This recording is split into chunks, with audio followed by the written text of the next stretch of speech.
The Book of Enoch, chapter 1. The words of the blessings of Enoch, wherewith he blessed the elect and righteous, who will be living in the day of tribulation, when all the wicked and godless are to be removed.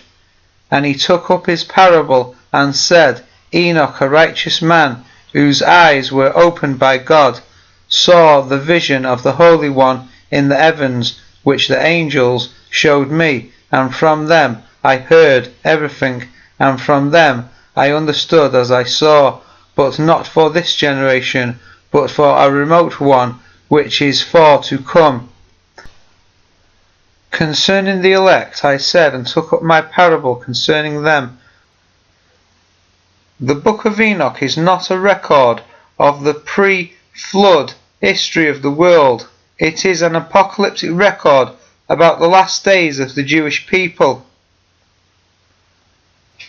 The writers of the apocalyptic books, or the apocalyptic literature, glances at the contemporary history of the world around them, to which many a cryptic reference is made. However, these references are only made with a view to comforting the oppressed and afflicted, with the thought that even the mightiest of earthly powers are shortly to be overthrown by the advent of the new and glorious age, so that every reference to the present is merely a position taken up from which to point to the future.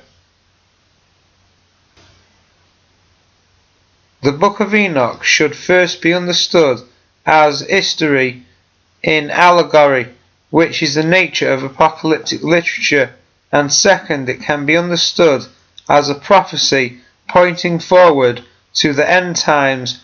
Therefore we can read again, but not for this generation, but for a remote one, which is for to come in the last days. The generation to come that Enoch alludes to in verse 3 above is this generation, our generation. The generation that will see the climax of all the dreams, visions, insights and experiences and wisdom given to Enoch by God concerning the last generation come to pass. And he took up his parable and said, Concerning the elect I said, and took up my parable concerning them. So what does parable mean? Parable means a simple story used to illustrate a moral or spiritual lesson.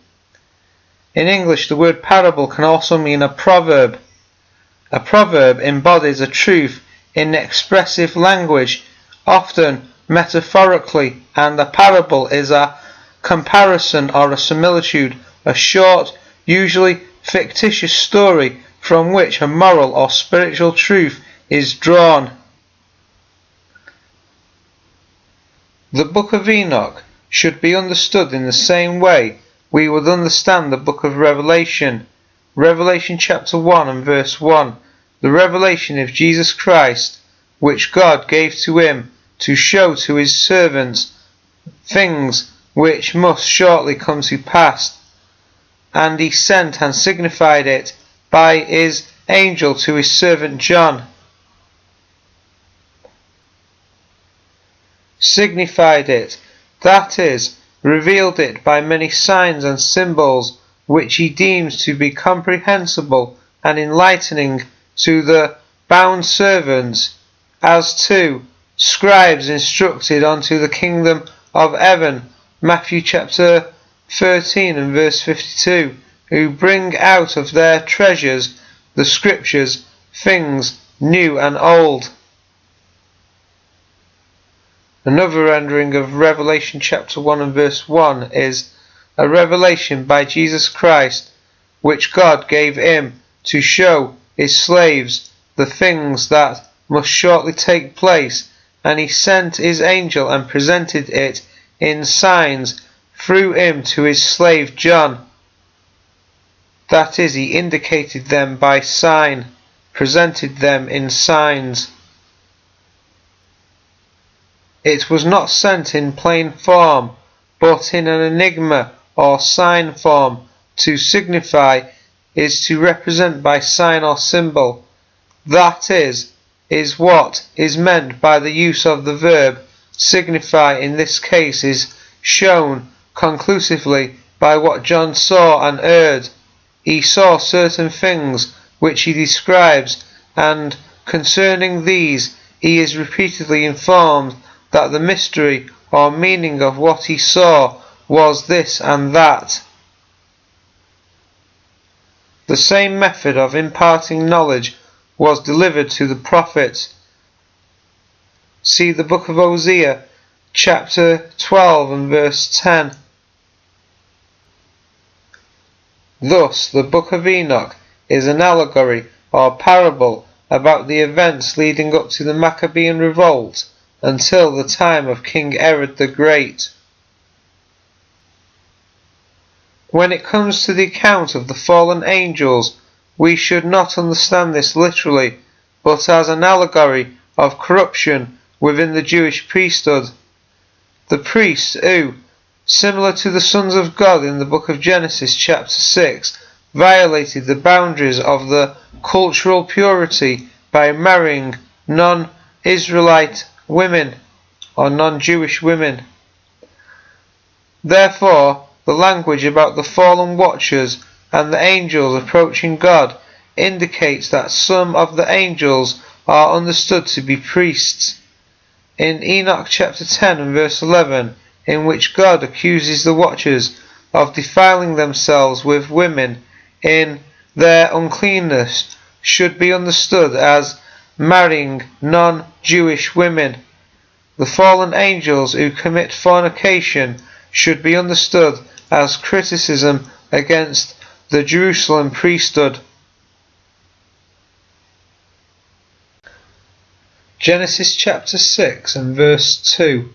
Now it came about, when men started to grow in numbers on the surface of the earth, and daughters were born to them, then the sons of God began to notice the daughters of men, that they were good looking, and they went taking wives for themselves, namely all whom they chose.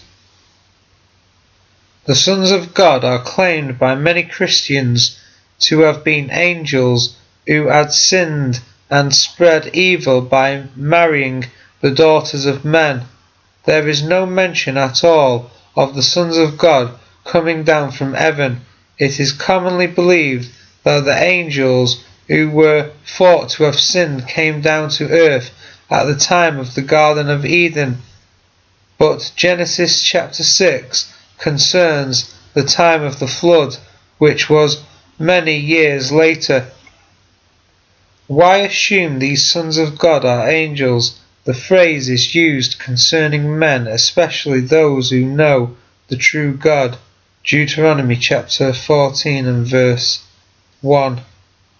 Hosea chapter 1 and verse 10. The Gospel of Luke chapter 3 and verse 38. The Gospel of John chapter 1 and verse 12. All existence in Scripture is bodily existence. Nothing is known in Scripture of materializing and dematerializing, assuming bodies. There is no evidence to justify such a doctrine. Luke chapter 20 and verse 35 and 36 is conclusive. Angels do not marry, but they which shall be counted worthy to obtain that age and the resurrection from the dead, neither marry, nor are given in marriage, neither can they die any more, for they are equal unto the angels, and are the children of God, being the children of the resurrection. If believers are to be made equal to the angels, Luke chapter 20 and verse 35 to 36, will they still experience the same carnal desires which then motivated the sons of God, or have the possibility of giving way to them? Of course not. Luke chapter 20 clearly says that the angels do not marry. They which shall be counted worthy to obtain that age and the resurrection from the dead, neither marry nor are given in marriage, for they are equal unto the angels. It is sometimes claimed that only angel-human offspring could produce Nephilim, but the sons of Enoch were also giants or Nephilim, and these were certainly not angel-human offspring, as they existed long after the flood. Compare Genesis chapter 6 and verse 4 with the Book of Numbers chapter 13 and verse 33. The Hebrew word for giant in Genesis chapter 4 and verse 6 is also used to describe the sons of a man called Enoch in the Book of Numbers chapter 33 and verse 33. Freak human beings of unusual size or strength are sometimes born today, but it does not mean that their parents were angels. We are not specifically told that the giants were the children of the sons of God. There were giants, and also after that the sons of God came in unto the daughters of men. Divine angels cannot sin. They are ministering spirits sent forth to minister for them who will be heirs of salvation. Hebrews chapter 1 and verse 14.